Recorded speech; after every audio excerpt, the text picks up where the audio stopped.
महाभारत से मिलते हैं ये चार सबक। वेद ही हैं हिंदुओं के धर्म ग्रंथ।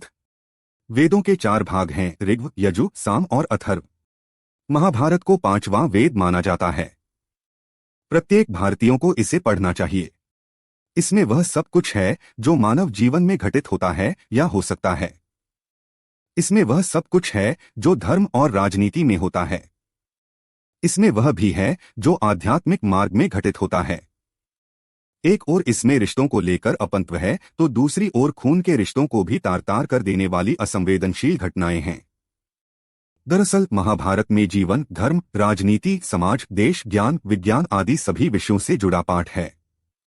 महाभारत एक ऐसा पाठ है जो हमें जीवन जीने का श्रेष्ठ मार्ग बताता है। महाभारत की शिक्षा हर काल में प्रासंगिक रही है। महाभारत को पढ़ने के बाद इससे हमें जो शिक्षा या सबक मिलता है उसे याद रखना भी जरूरी है। तो आओ हम जानते हैं ऐसी ही 18 तरह की शिक्षाएं जो हमें महाभारत से मिलती हैं। जीवन हो योजनाओं से भरा। भगवान श्री कृष्ण के अनुसार जीवन का बेहतर प्रबंधन करना जरूरी है। जीवन के किसी भी क्षेत्र में बेहतर रणनीति आपके जीवन को सफल बना सकती है, और यदि कोई योजना या रणनीति नहीं है तो समझो जीवन एक अराजक भविष्य में चला जाएगा जिसके सफल होने की कोई गारंटी नहीं। भगवान श्री कृष्ण के पास पांडवों को बचाने का कोई मास्टर प्लान नहीं होता तो पांडवों की कोई औकात नहीं थी कि वे कौरवों से किसी भी मामले में जीत जाते।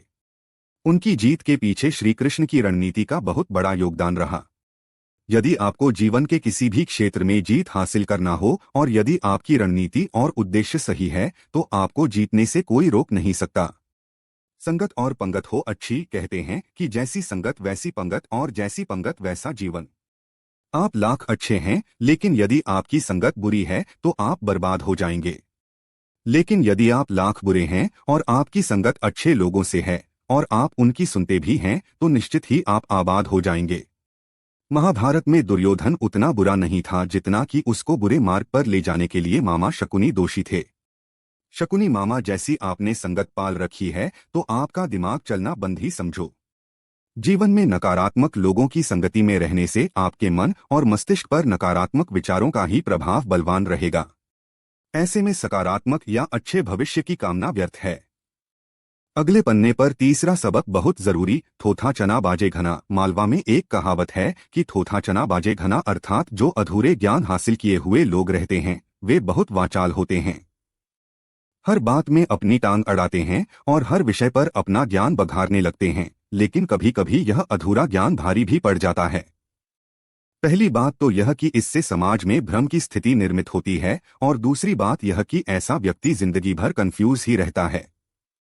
कहते हैं कि अधूरा ज्ञान सबसे खतरनाक होता है। इस बात का उदाहरण है अभिमन्यु।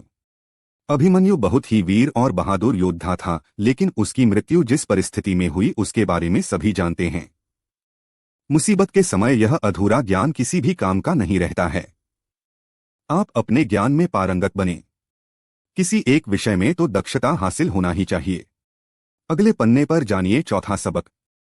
दोस्त और दुश्मन की पहचान करना सीखें। महाभारत में कौन किसका दोस्त और कौन किसका दुश्मन था यह कहना बहुत ज्यादा मुश्किल तो नहीं, लेकिन ऐसे कई मित्र थे जिन्होंने अपनी ही सेना के साथ विश्वासघात किया। ऐसे भी कई लोग थे जो ऐन वक्त पर पाला बदलकर कौरवों या पांडवों के साथ चले गए। शल्य और युयुत्सु इसके उदाहरण हैं। इसीलिए कहते हैं कि कई बार दोस्त के भेष में दुश्मन हमारे साथ आ जाते हैं और हमसे कई तरह के राज लेते रहते हैं।